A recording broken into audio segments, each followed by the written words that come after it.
tiempo atrás yo les había dicho que iba a traer un caso de un milagro, de una generación espontánea. ¿Está bien? Lo hemos hablado en algún momento, así medio al pasar, pero no he quedado conforme y por eso les dije que íbamos a volver a tratarlo en otra oportunidad. Y esta es esa oportunidad.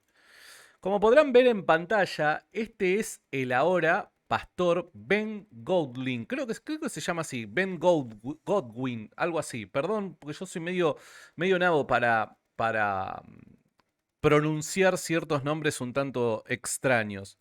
Godwin tiene una interesante historia y es que cuando era niño sufrió un accidente. Esto lo reporta el mismo Ben en su libro, que ya les digo cómo se llama porque no me acuerdo cómo se llama, La estrategia de Dios en una tragedia, o al menos así es en español. Por dar un ejemplo, a ver si ustedes me permiten un instante, voy a intentar mostrarles aquí en pantalla el libro de Ben Goldwyn, para que si lo quieren adquirir, lo puedan adquirir. Está en Amazon. Aquí lo tienen, el libro de Ben Godwin, en Amazon. ¿Está bien? Así que volvemos aquí con la familia Godwin.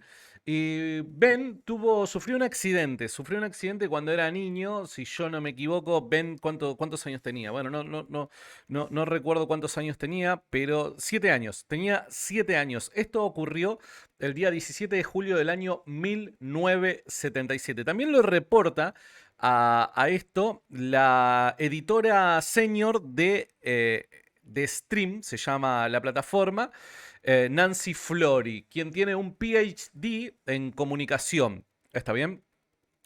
Les voy a contar la breve historia de Ben, voy a tratar de ser lo más resumido posible. En boca de Nancy leo lo siguiente: era una mañana de sábado de finales de verano del 77 y Ben Godwin, de 7 años, volvía a casa en bicicleta desde la tienda. No tenía permiso de sus padres porque Ben había ido a la tienda a comprar cigarrillos para compartir con su hermano. Mirá, pilluelo el Ben.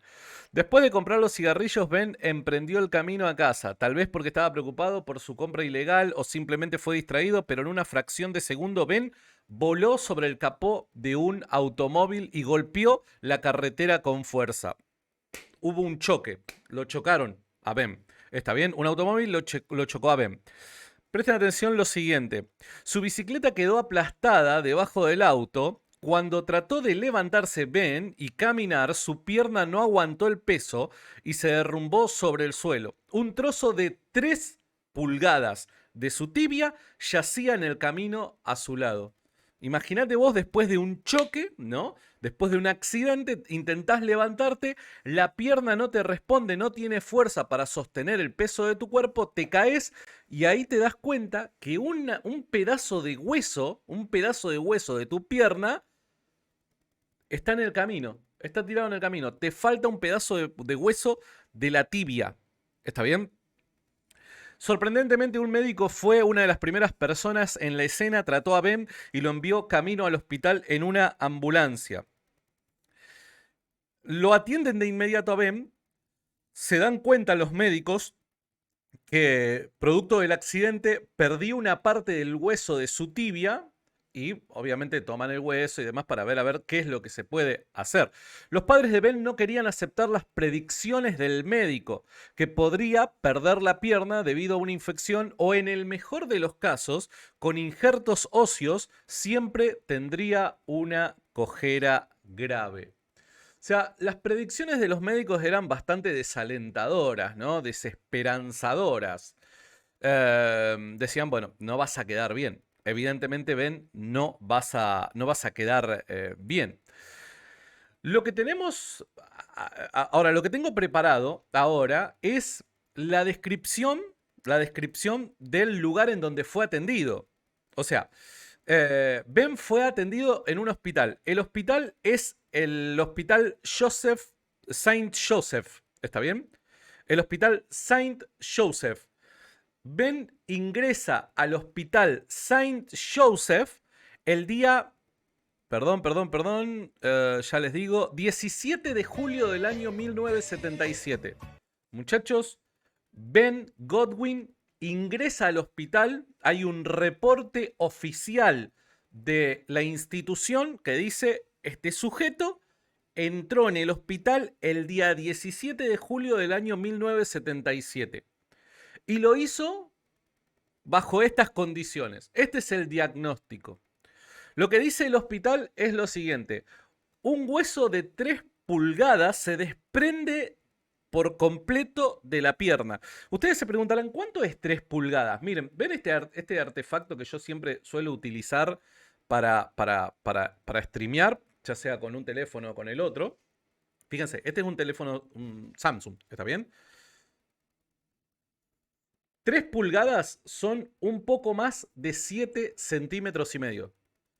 Este perrito que tengo acá, este aparatito que tengo acá, este bichito con el que paro el celular, mide un poquito menos de 7 centímetros y medio. O sea que el pedazo de hueso que le falta a Beth Godwin, luego del accidente, es un poquito más grande que esto que tengo acá en mis manos. 7 centímetros y medio, casi 8. Un casi 8 centímetros de tibia pierde en el accidente Ben. ¿Está bien? Y así llega al hospital. Al hospital llega lastimado y con el faltante de esa parte de hueso. ¿Está bien? Así es que llega al hospital.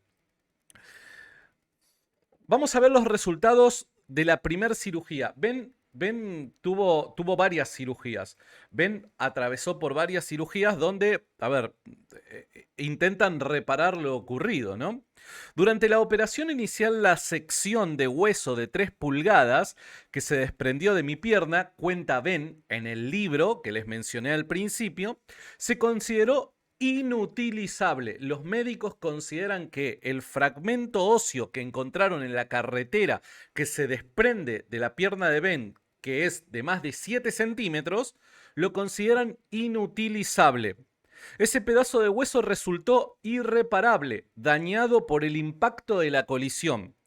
Estaba demasiado astillado e irregular para volver a ser insertado en mi espinilla, cuenta Ben. En cambio, me pusieron 2 alfileres de metal en la pierna, uno justo debajo de la rodilla y otro justo encima del tobillo. Ese es el diagnóstico luego de la primera cirugía de Ben. Todo esto, a ver, yo lo podría leer detalladamente, pero no los quiero aburrir. Todo esto, reitero, a ver si se los puedo mostrar nuevamente. Un segundo, por favor, que esto es más difícil. Lo pueden encontrar en este libro. ¿Está bien? God's Strategy. Nada que ver. For Tragedy. No sé cómo se pronuncia, pero bueno, más o menos es parecido a lo que estoy diciendo. Todo esto lo pueden encontrar aquí. Y ojo, el libro trae reportes médicos. Eso es lo más importante. El libro trae reportes médicos. Acá lo importante es que hay para todo reportes médicos. Reportes médicos que ven, obviamente, toma de los distintos diagnósticos que que le iban dando, ¿no? Los partes médicos que diariamente le iban dando por la situación por la que fue atendido, ¿no? En el hospital Saint Joseph de Estados Unidos. Creo que está en la costa oeste, si yo no me equivoco. ¿Está bien? Todos los datos lo pueden encontrar ahí. Ahí lo tenemos nuevamente a nuestro querido Ben con su amante, con su flamante esposa, que debe amar seguramente. Vamos a continuar. A ver, los resultados de la operación son los siguientes según los médicos. Dice, la inspección de la pierna reveló la ausencia de aproximadamente 3 pulgadas del eje medio de la tibia y una herida abierta que medía aproximadamente 6 pulgadas de largo. O sea, la herida de Ben en la pierna era aproximadamente de 6 pulgadas de largo. Deben ser aproximadamente unos 14 centímetros, calculo. No, quizás no, más. De largo, sobre el eje medio de la tibia, sobre el lado medial de la pierna. Esto es lo que dice el reporte médico luego de la primera intervención quirúrgica. Dice, le falta un pedazo de tibia al loco de casi 8 centímetros. ¿Está bien? Y el fragmento óseo que fue encontrado en la carretera no puede ser reutilizado porque está demasiado dañado producto de el golpe, producto como es el accidente. Eh, bueno, a ver, Ben pasa por varias operaciones. Ben pasa por varias operaciones. En unas reparan una cosa, en otras reparan otra, pero siempre, siempre la herida queda abierta porque tenían que resolver el problema del faltante óseo. ¿Se entiende?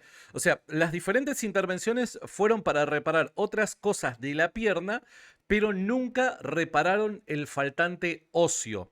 Estaban fijándose a ver qué es lo que podían hacer al respecto. El paciente fue admitido, o sea, ingresó al hospital el día 17 de julio del año 1977 y fue dado de alta el día 2 de agosto del año 1977. Ese es el periodo de tiempo donde podemos llegar a encontrar documentación al respecto en el hospital Saint Joseph, si yo no me equivoco es de la costa oeste, porque hay dos Saint Joseph, si yo no me equivoco en Estados Unidos, y evidentemente, ¿cómo es? Su historial médico permanece. Los hospitales mantienen los historiales médicos de las personas que fueron atendidas ahí. ¿Está bien? Entonces, ¿por qué hago tanto hincapié en esto? Porque es corroborable. Es corroborable, muchachos. Se puede corroborar. Dice lo siguiente en su libro, nuestro buen amigo ¿cómo era? Ben Godwin. Dice, fue dado de alta con un yeso largo en la pierna con alfileres arriba y abajo. Será seguido de forma ambulatoria y tendrá que volver a someterse a una nueva cirugía. Está previsto realizar un injerto óseo tras el cierre de la herida. Ven acá en el libro, recopila lo que los médicos dijeron a la hora de darle el alta.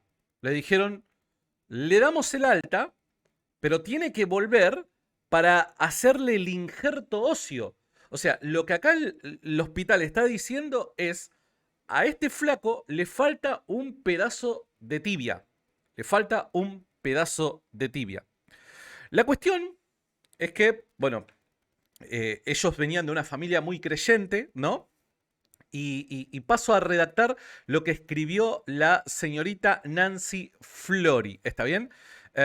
Dice lo siguiente. Una noche la iglesia de Ben tuvo un servicio de oración. Durante el servicio la pastora de Ben, una mujer de 79 años, oró por él y le pidió a Dios que reemplazara el hueso de su pierna. Un hueso nuevo para Ben. Dios, oró la pastora. Honra tu palabra con un hueso nuevo, dice que pidió esa pastora esa noche. Esa noche que Ben les dijo a sus padres, o sea, esa misma noche Ben le dijo a sus padres que sintió algo cambiar en su pierna debajo del yeso. Él dice que luego de esa noche de oración, él siente algo debajo del yeso en su pierna. Después de eso, después de esa noche de oración, cambiaron de médico para que le dieran otro diagnóstico. El primero era un ateo que se había burlado de su fe, dado que la madre le había dicho de que Dios podía causar un milagro en la vida de Ben, porque recuerden el diagnóstico inicial, ¿qué fue lo que dijo? O sea, van a quedar secuelas, evidentemente vas a tener secuelas, Ben. O sea, esta es fija, ya sea de una u otra manera, o sea, esto o perdés la pierna, porque puede llegar a ocurrir eso, o vas a quedar mal, ¿está bien? Entonces la madre de Ben, bueno, como una persona de fe y demás, empezó a decir de que Dios iba a hacer un milagro, que iba a hacer algo, que esto, que el otro, que demás. Y parece ser que según ellos, el médico, al ser escéptico, medio como que no le gustaba este tipo de declaraciones, afirmaciones. Entonces medio como que, según ellos, se burlaba. La madre de Ben hizo una cita con un nuevo médico, el famoso doctor Vega. El doctor Vega es quien lo atiende en última instancia a Ben, ¿está bien? Ese médico la regañó por no haberla traído antes para asegurarse de que estaba sanando adecuadamente. ¿Qué es lo que tenía que estar sanando? La herida, no el hueso, sino la herida de la pierna. Aquello que habíamos dicho, según el diagnóstico del hospital, que tenía que sanar para luego hacer el injerto óseo. ¿Se acuerdan que hace minutos lo leímos a eso? Pero cuando miró las radiografías recién tomadas, su actitud cambió por completo, dice. El médico no sabía cómo, pero donde antes había un espacio de casi 8 centímetros, Ahora había un hueso nuevo visible en la radiografía. Ahora había un hueso visible en la radiografía. Y de la mejor forma al estilo Sprayet, vamos a decir, les voy a mostrar el famoso antes y después. Este es el antes y el después. Fíjense. En la foto de la izquierda vemos el antes y en la foto de la derecha vemos el después. Evidentemente, ahí en la foto del antes le falta un pedazo de tibia. Ese pedazo de tibia es la que, según la institución Saint Joseph, dice que es de casi 8 centímetros, 3 pulgadas. ¿Está bien? Que es la que se desprende de la pierna de Ben en el momento del accidente. Luego de una reunión de oración, y recuerden, la institución cuando le da el alta a Ben dice, bueno, tenemos que esperar a que su herida sane para hacer el injerto óseo.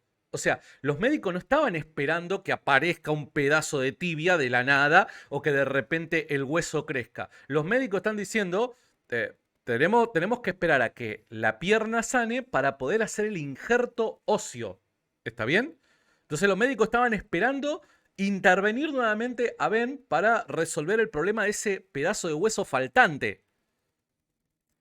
Después de una reunión de oración, cuando oran por un milagro y según Ben dice que él siente algo en su pierna debajo del yeso, le hacen una radiografía. ¿Y qué resulta ser en la radiografía?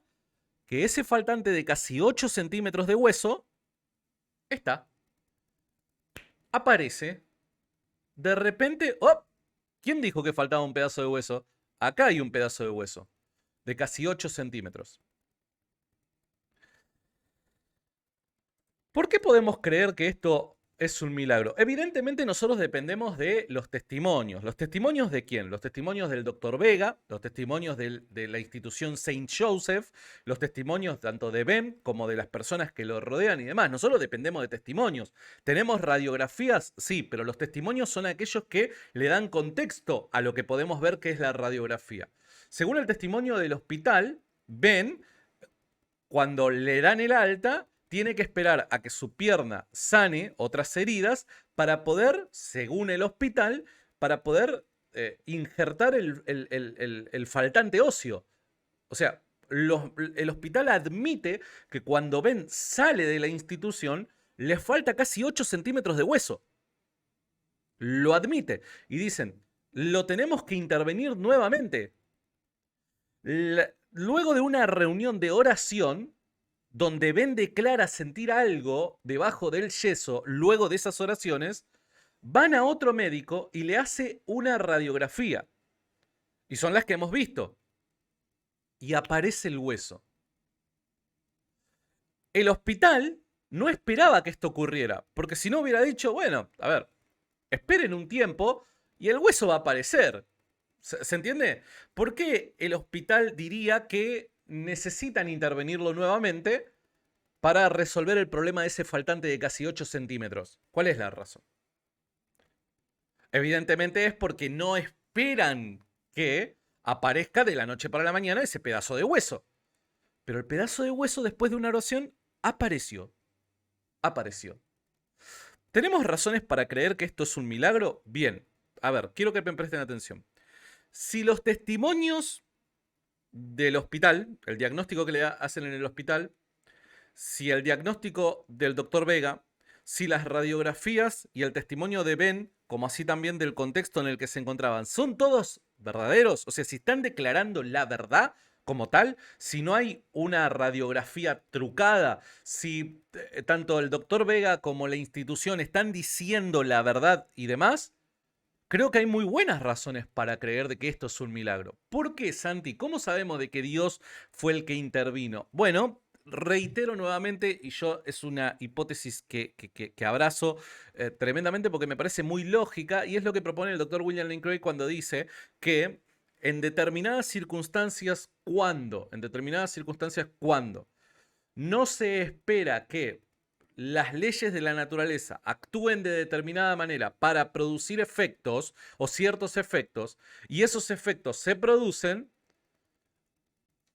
eso al menos nos abre la puerta de la posibilidad del milagro. Ahora, esos efectos deben producirse no en cualquier escenario, sino en un contexto cargado con significado religioso. En un contexto donde Dios de existir, esperaríamos que actúe. En un contexto donde Dios de existir, esperaríamos que actúe. ¿Qué quiero decir con esto? Bien, la noche de oración es la clave. ¿Por qué la noche de oración es la clave? Porque había un diagnóstico médico. Le dijeron, vente, tenemos que volver a intervenir porque tenemos que resolver el problema de los casi 8 centímetros de faltante de hueso. Van a una reunión de oración y en esa reunión de oración dicen que las personas que estaban en ese lugar orando por un milagro para Ben tienen una visión. Tienen una visión. Tienen una visión donde, según ellos, ese tipo de visión advierte que Dios iba a hacer un milagro. Esa visión, según ellos, predice anticipadamente contra el diagnóstico médico que Dios va a hacer un milagro y que va a aparecer el hueso. Eso es lo que dicen. En ese mismo momento, en el momento de la oración, Ben siente algo en su pierna.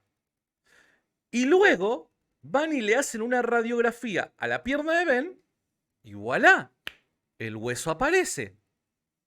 Entonces hay una serie de condiciones en las circunstancias en las que se dio este hecho extraordinario, vamos a decirlo así, que nos permite, nos invita a pensar en la posibilidad del milagro. ¿Por qué? Porque hay un diagnóstico médico, hay declaraciones de científicos y está el testimonio de personas que, según una experiencia mística que dicen haber vivido, predicen algo que según las leyes de la física no podrían ocurrir. Todo esto me indica a pensar que Dios de existir, Él es la causa de este fenómeno. ¿Se entiende? Evidentemente este tipo de explicación no pretendo que con este tipo de explicación el escéptico diga, wow, es Dios. No, en absoluto, para nada, porque, a ver, el que le quiere buscar el pelo al huevo siempre se lo va a encontrar, ¿no? Es así. Ahora, los planteos que nosotros podemos presentar no son o no tratan de satisfacer todo tipo de duda posible, sino más bien tratar de satisfacer todo tipo de duda Muchos razonable. escépticos utilizan eso para indicar por qué Dios hace eso con una persona y con otra no. Tratan de afirmar que Dios no tiene que ver en eso, ya que si lo fuera toda persona con una buena fe recibirían milagros. Sin embargo, son muy pocos los que reciben esto. ¿Cuál es el propósito? ¿Por qué curar a alguien y a otro no? Ojo, no estoy de acuerdo, pero suelen utilizar ese argumento. Es cierto, algunos escépticos, o la mayoría, dicen, bueno, está bien, pero ¿por qué Dios cura a estos? ¿Por qué Dios cura a las personas que cura, que son contadas con los dedos de la mano? ¿Y por qué no a todos los millones de personas que pueden estar sufriendo un padecimiento? Bueno, hay que decir dos cosas al respecto. Primero, según la cosmovisión cristiana, Dios no pretende curar en esta vida a todo ser humano que padezca un tipo de enfermedad. Eso la fe cristiana advierte y dice, no va a pasar esto. ¿Cuál es la razón por la que no lo hace? Bueno, podríamos especular según el dato revelado que es la Biblia. Nosotros recordemos que no podemos hablar de intenciones de Dios a menos que creamos que Dios se ha revelado al hombre. Y solamente mediante la información que Dios le ha revelado al hombre es que podemos inferir cosas acerca de la voluntad de Dios. Pero también tenemos que ser conscientes de que esta inferencia tiene sus limitaciones. Por ende, ¿qué ser finito puede comprender la mente infinita? En absoluto. Ese tipo de deseo, por así decirlo, es inalcanzable. No se puede alcanzar. Evidentemente no se puede. Pero ahora, lo que sí podemos decir, y que creo que hay buenas razones para creer en eso, es que la prioridad de Dios no es andar haciendo sanidades, milagros y prodigios. La prioridad de Dios es que podamos conocerle y entablar una relación amorosa con Él como Señor y Creador del universo, como nuestro Padre. Por ende, solamente Él conoce el corazón de cada individuo y sabe el por qué es que actúa tal y como actúa. Ahora, pese a que evidentemente esta respuesta no pretende satisfacer intelectualmente a los escépticos, porque esa no es mi intención, simplemente reitero, podemos inferir algo mediante el dato revelado que es la escritura. Evidentemente, reitero, la criatura finita no puede tratar de comprender al ser infinito, la mente infinita. Eso no se puede, es imposible. Ahora, sí, entre cristianos podemos tener la esperanza de que si Dios existe y es un Dios tal y como se nos describe o tal y como lo ha descrito Jesucristo, hay buenas razones, pese a que no las conozcamos, del por qué es que Dios actúa como actúa o algunas veces no actúa de la forma en la que nosotros esperamos. Eso es tener fe. Y el cristianismo es un caminar de fe, no es racionalismo, es caminar en fe. Entonces nosotros como cristianos, mediante el ministerio, obra, muerte y resurrección de Jesús, tenemos buenas razones para creer que la descripción que Él nos da acerca de su Padre, Dios creador del cielo y de la tierra, es verídica, es confiable. Por ende, pese a que no tenemos todas las respuestas en situación acerca de, o perdón, que pretenden solucionar problemas específicos, por qué aquella niña atravesó por tal cosa y Dios no hizo nada, o pareciera que no hizo nada, pese a que no tenemos esa respuesta concreta, tenemos muy buenas razones para creer que Dios existe y que ese Dios es el Padre de Jesucristo, un Dios amoroso, misericordioso, que pretende hacer el bien con sus criaturas. Ahora, ¿qué tipo de bien pretende hacer Dios? ¿Simplemente sanar nuestras enfermedades? No, sino un bien en el alma. Y eso ya sería otro tema para discutir, cuál es el bien en el alma, que hay veces que ni los cristianos lo tenemos muy en cuenta eso, ni muy claro. Dios pretende principalmente y en primera instancia salvar tu alma, no salvarte de una afección cardíaca, por dar un ejemplo. Dios se preocupa por lo espiritual, no necesariamente en principio por lo material. En principio, tu realidad espiritual es la que Dios pretende cambiar. Pretende salvar tu alma, según el cristianismo. La predicación del cristianismo es, no, Dios va a sanar todas las enfermedades aquí y ahora. La predicación del cristianismo es, todo aquel que abraza con fe a Jesucristo como Señor y Salvador, aquí y ahora es salvo. Dios le garantiza la salvación por un acto misericordioso a través de su gracia, guiado por el Espíritu Santo. ¿Se entiende? Entonces hay que aprender a poner en orden las prioridades, ¿no? Pero regresando al planteo también que me hacía Jonah, ahora, pese a que no podemos en casos específicos decir por qué Dios hizo esto o por qué Dios no hizo esto, no podemos pretender con ese silencio o ignorancia de seres mortales asumir de que, bueno, este caso concreto en el que estamos analizando no es no representa un buen caso a favor de los milagros, en absoluto, para nada. Que nosotros no tengamos respuesta del por qué es que Dios no sanó también a aquella otra niña, no me habilita a mí a pensar que en este caso particular no es un milagro. Una cosa es el por qué es que Dios no sanó a aquella niña y otra cosa es este caso. ¿Es acaso un milagro? Son dos casos completamente distintos. Entonces, guarda con eso, porque tenemos que estar despiertos en ese aspecto. Aquel lo discutimos si querés. Tenemos buenas razones para creer que Dios intervino. ¿Por qué tenemos buenas razones para creer que Dios intervino? Bueno, porque hay un diagnóstico médico, porque ocurrió algo que no deberíamos esperar que ocurra bajo las condiciones físicas del universo, porque además hay un contexto cargado con significado religioso donde diferentes personas anticiparon algo que, según la ciencia, no debería ocurrir. Entonces, todo eso a mí me permite llegar a la conclusión de que si Dios existe, este es un contexto donde esperaríamos que Dios actúe, y de hecho lo hizo, y hay buenas razones para pensar de que Él fue quien intervino. ¿Por qué? Porque anticipó algo que no esperaríamos que ocurriese, y a su vez, fue bajo condiciones donde se le oró a ese Dios. ¿Está bien? Entonces, creo que hay muy buenas razones para creer que esto es un milagro, dependiendo, obviamente, reitero, del testimonio del Hospital Saint Joseph, que nuevamente lo repito en varias oportunidades porque es un dato corroborable. O sea, el historial médico de las personas que se internaron en alguna oportunidad en una institución de salud permanece, queda guardado en los archivos. Por ende, esto es corroborable. Si el testimonio de este hospital es cierto, si el testimonio del doctor Vega es cierto, si el testimonio de las personas que presenciaron y vivieron esa experiencia mística. ¿Es cierto? La pregunta es, ¿por qué no deberíamos creer que esto es un milagro? Si no creemos que este tipo de circunstancias pueden llegar a ser explicadas como milagro, puede ser de que tengamos un problema filosófico. Puede ser que ese problema filosófico a su vez sea empujado por un problema volitivo. Puede ser no que no tengamos buenas razones para creer que haya ocurrido un milagro, sino que no querramos aceptar que puede ser que haya ocurrido un milagro. Hay veces que nosotros creemos que hay gente que no cree simplemente porque no tiene buenas razones. Y seguramente las hay. Hay esas personas que honestamente dicen, no tengo buenas razones para creer. Pero te puedo asegurar de que muchas, pero muchas otras son porque no quieren creer que Dios existe y que Dios actúa en el espacio-tiempo. Te leo en los comentarios.